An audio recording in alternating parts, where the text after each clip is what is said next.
النهارده عاوزين نتكلم على مين الست اللي ما تتجوزهاش، عشان احنا بقالنا كذا مره بنتكلم على الراجل.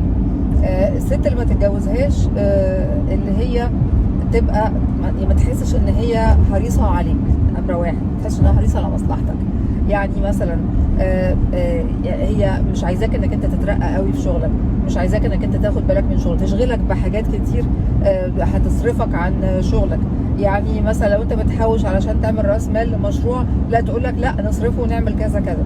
لو انت مثلا عاوز تدي وقت اكتر لشغلك، تشغلك بحاجات، لا تعالى نسافر، لا تعالى نلعب، لا تعالى نسهر، تعالى ما تصحاش بدري، بلا بلا بلا. دي تخاف منها، وبيبان على فكره، بيبان من بدري الكلام ده.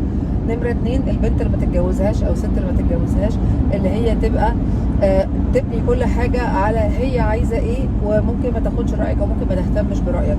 خد بالك من الحاجتين دول للشباب علشان حاجات خطيره.